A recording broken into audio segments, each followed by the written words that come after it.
এক এক নবীর জমানায় এক এক জাতিগুলি এক এক রকমের দুষ্ট দুরাচারিতা করেছেন। সেজন্য নবীদের মুআজিজাগুলির সাথে তারা অনেকেই গাদ্দারি করেছেন। ঠিক সেভাবে করে হযরত ঈসা আলাইহিস সালাতু ওয়াস সালামকে আল্লাহ পাক যে মুআজিজা দান করেছিলেন, সেই মুআজিজার ভিতরে অন্যতম একটা মুআজিজা ছিল, আল্লাহ পাক বলেন আন্নী কদ জিতুকুম বিবাইয়িনাতিন মির রাব্বিকুম।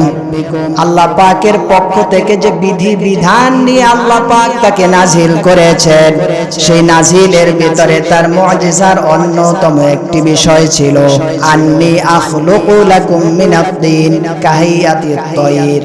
হযরতে সাইয়্যিদিনা ঈসা আলাইহিস সালাতু ওয়াস সালাম কাদা মাটি হাতের মুঠার ভিতরে নিতেন, আর কাদা মাটির ভিতরে ফু দিতেন, আর ফু দিলে পরে সাথে সাথে আকাশের ভিতরে পাখি হয়ে উড়ে যেত।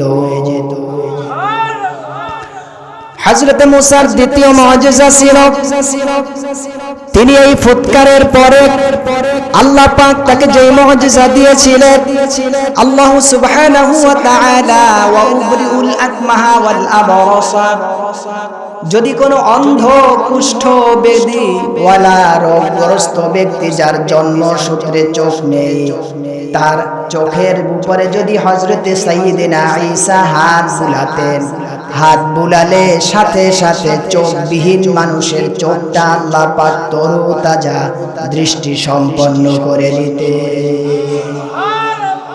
শুধুমাত্র তাই নয়, শ্বেত রোগী যাদের ছিল, যাদেরকে দলবল রোগী বলা হয়, এই সমস্ত মানুষের শরীরের ভিতরে এক জায়গায় সাদা ফ্যাকাশে হয়ে আছে, আর এক জায়গা কালো হয়ে আছে, মানুষ একবার তাকানো পরে ভয় লাগে আর তাকাতে চায় না, এমন শ্বেতওয়ালা রোগীদের হাত যদি নবী ঈসা তাদের শরীরের উপরে মারতেন, আল্লাহ পাকের হাবিব বলেন কোরআনুল কারীমের ভাষায়, ওই শ্বেতওয়ালা ডবল রোগীদেরকে আল্লাহ পাক সাথে সাথে একেবারে নতুন গজানো সুন্দর বিউটিফাই চামড়ায় আল্লাহ পাক পরিণত করে দিতে।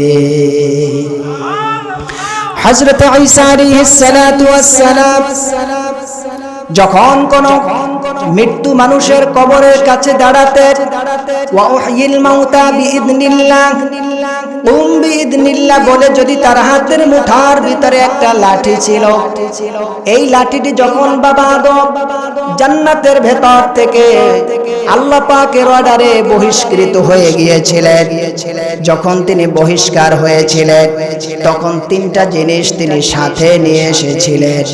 একটা হচ্ছে লজ্জাস্থান ঢাকার জন্য কোনো কাপড় ছিল না। আল্লাহ পাকের নবী হযরতে আদম যখন হঠাৎ তিনি দেখতে পেলেন আমার বস্ত্রগুলি খুলে গেল, ধরেও তিনি রাখতে পারছেন না, তাফসীর ইবনে কাসিরের ভিতরে আল্লামা ইমাদউদ্দিন রাহিমাহুল্লাহু তাআলা তিনি লিখেছেন, হযরতে আদম যখন দেখলেন শরীরের ভেতর থেকে কাপড়গুলি একেবারে বিবস্ত্র হয়ে যাচ্ছে, হযরতে আদম সৃষ্টির পর থেকে কোনোদিন নিজের লজ্জাস্থানের দিকে তিনি নিজে তাকান নাই। ওই দিন হঠাৎ লজ্জাস্থান যখন তার খুলে গেল, সতর খুলে গেল, উন্মুক্ত হয়ে গেল, তখন তিনি তা দেখে লজ্জা পেয়ে গেলেন। ডানে তাকায়, বামে তাকায়, সামনে তাকায়, পেছনে তাকায়, উপরে তাকায়, নিচে তাকায়, কোনো এক টুকরো কাপড় তিনি পেলেন না। লজ্জাস্থান কেমন করে ডাকবেন? কারণ সব নবী ছিলেন লজ্জাবতী, ঠিক কি না? নবীদের লজ্জা কম ছিল না বেশি ছিল? জোরে বলেন। হযরতে নবী আদম সব মানুষের সেরা মানুষ, বনি আদমের ভিতরে শ্রেষ্ঠ মহামানব, বনি আদমের ভিতরে প্রথম আদি পিতা আদম আলাইহিস সালাতু ওয়াস সালাম। এবার তিনি এদিক সেদিক তাকাতে তাকাতে কিছু গাছের পাতা পেয়েছিলেন, স্পর্শ করতে চাইলেন। গাছ যেই সময় তিনি হাত দিয়ে গাছের পাতা স্পর্শ করতে চায়, সব গাছের পাতা তার থেকে দূরে সরে যায়। হঠাৎ তিন নামের কয়েকটা পাতা তিনি ধরলেন, ধরার পরে আল্লাহ পাক অর্ডার করলেন তিন গাছ আমার রসুল তোমাকে, আমার হাবিব, আমার রসুল, আমার আদম তোমাকে স্পর্শ করেছে, তুমি দূরে যেও না, কারণ সে লজ্জাস্থান রাখতে চায়।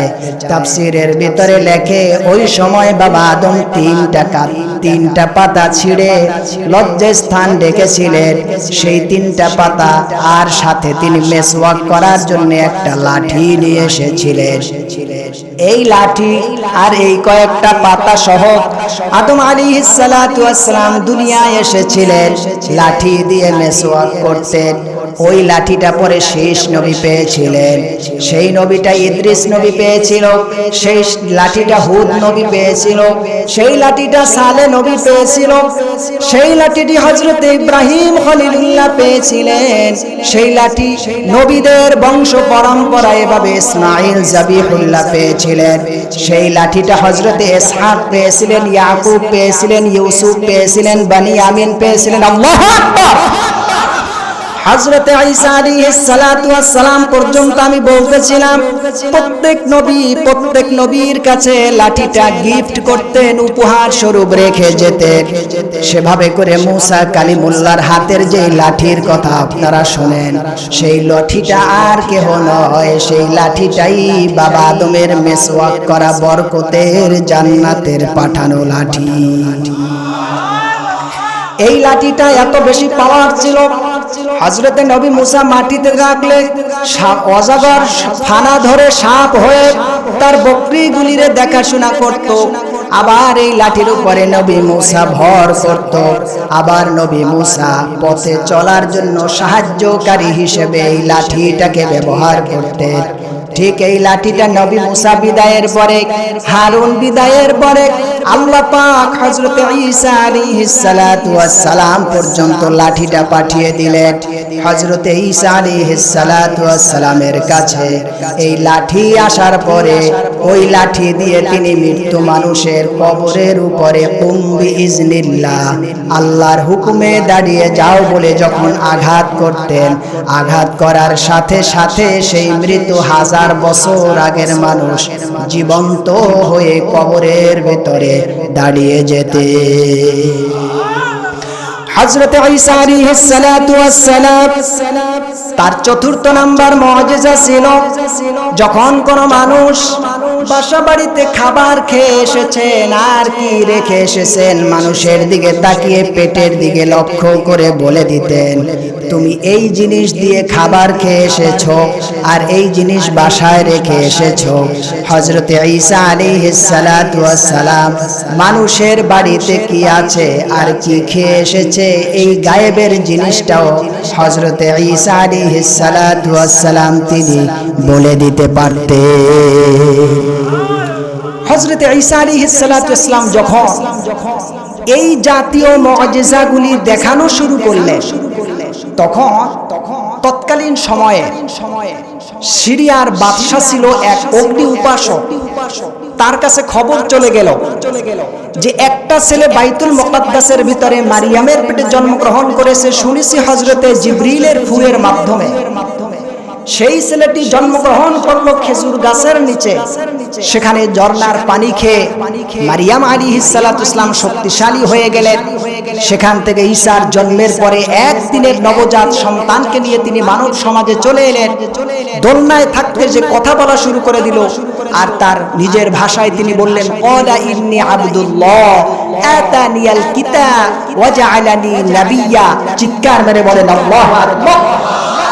আমার প্রিয় ভাইয়ারা, রব্বুল আলামিন ইরশাদ করলেন, আমি আমার মুসাকে যেই সমস্ত নিদর্শন দিয়েছি তার ভেতরে একটা ছিল হাতের মুঠার ভেতরের লাঠি। এটা ঈসাকে স্বাভাবিকভাবে দেই নাই। আদম যেটা মেসওয়াক করার জন্য জান্নাত থেকে নিয়ে এসেছিল, সেই লাঠিটাকে পরবর্তীতে প্রত্যেক নবীর হাতের ছোঁয়ায় লাগিয়ে লাগিয়ে বরকত হিসেবে ঈসা পর্যন্ত মানুষকে জিন্দা করার কাজে আল্লাহ লাগিয়েছে। এজন্যই আল্লাহ পাক বলেন ইন্না ফি যালিকা লাআয়াতান লাকুম ইন কুনতুম মুমিনিন। এই যে ঈসার হাতের স্পর্শে কাদা মাটির পেক কাদার ভিতরে ফু দিলে পাখি হয়ে উড়ে যায়। কি খেয়ে এসেছো, কি রেখে এসেছো, এটা ঈসা নবী বলে দিতে পারে। জন্মান্ধ মানুষের চোখের উপরে হাত বুলালে ঈসা নবী তার হাতের স্পর্শে জন্মান্ধ মানুষগুলির চোখ ফিরে পায়। শ্বেতওয়ালা মানুষগুলির চামড়া ভালো হয়ে যায়। রাসূলুল্লাহ বলেছেন আল্লাহ পাক ঈসা নবীর ক্ষেত্রে ইন্না ফি যালিকা লাআয়াতান লাকুম ইন কুনতুম মুমিনিন বলে আল্লাহ পাক জাতিকে লক্ষ্য করে বলেছেন, আমার নবী ঈসাকে যেই পরিমাণে মুআজিজা দিয়েছি এটা আমি আল্লাহর পক্ষ থেকে নিদর্শন। যদি তোমরা ঈমানদার হয়ে থাকো, মুমিন হয়ে থাকো, তাহলে ঈসা নবীর মুআজিজাকে তোমরা বিশ্বাস করে তার উপরে নবী হিসেবে ঈমান গ্রহণ করো। তাহলে ঈসাকে আমরা বিশ্বাস করি, ঠিক কি না? ঈসাকে নিয়ে একটা আকীদাগত প্রশ্নের জবাব আমরা সামনে খণ্ডন করব ইনশাআল্লাহ। এরপরে আল্লাহ পাক বলেন ওয়া মুসাদ্দিকাল লিমা বাইনা ইয়াদাইয়া মিনাত তাওরাতি ওয়া লিউহিল্লা লাকুম বা'দাল্লাযী হুররিমা আলাইকুম ওয়া জি'তুকুম বিআয়াতিন মির রাব্বিকুম ফাত্তাকুল্লাহা ওয়া আতিউন। আল্লাহ পাক বলেন অমুসাদ্দিকাল লিমা, আল্লাহ পাক বলেন ঈসা নবী তখন তার জাতিকে লক্ষ্য করে বলেছিলেন অমুসাদ্দিকাল লিমা বাইনা ইয়াদাইয়া মিনাত তাওরাত, তোমাদের পূর্বে ঈসা নবী তাওরাত গ্রন্থ নিয়ে এসেছিল তোমাদের কাছে। ওই নবী যে সত্য ছিলেন, তাওরাত যে আসমানি কিতাব ছিল। অমুসাদ্দিকাল লিমা বাইনা ইয়াদাইয়া মিনাত তাওরাত, আমি ঈসা এসেছি পূর্বের নবীদেরকে সত্যায়নকারী হিসেবে স্বীকৃতি দিলাম, আর ইতিপূর্বের যে আসমানি কিতাব ছিল তাওরাত সেটারও সত্যায়নকারী হিসেবে আমি তোমাদেরকে তা ঘোষণা করে দিলাম। তাওরাত আসমানি কিতাব, হযরতে ঈসার ইনজিল কিতাব, এটা তৎকালীন সময়ের জন্য পুরোপুরি আসমানি কিতাব ছিল, ঠিক কিনা বলেন? এখন তাওরাতকে আর ইনজিলকে, এই দুইটাকে ওল্ড টেস্টামেন্ট আর নিউ টেস্টামেন্ট নাম দিয়েছে।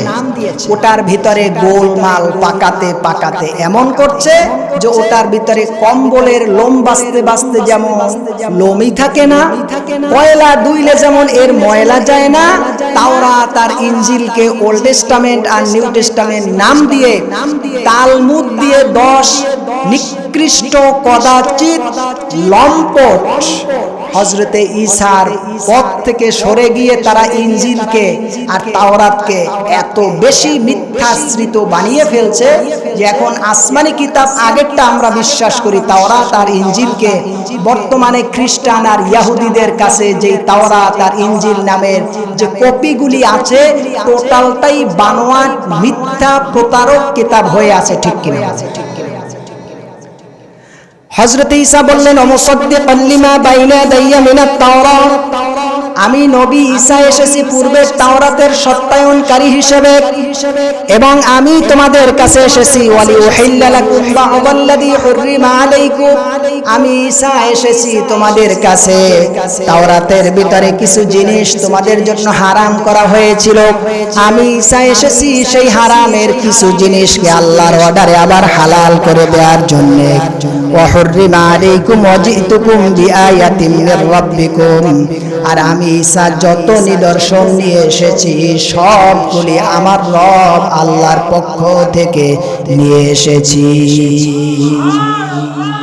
আমার প্রিয় ভাইয়ারা, এই কথার স্লোগান দিলেন, অ্যাডভাইস করলেন, ঘোষণা দিলেন, এলান করলেন, মানুষদেরকে তিনি ওয়াজ করলেন, নসিহা করলেন, উপদেশ দিলেন, আত্মশুদ্ধি করলেন, ঈমানকে পাকাপোক্ত করে খালেস মুখলেস মুমিন মুসলিম মুহসিন সুবহানাল্লাহ বলো।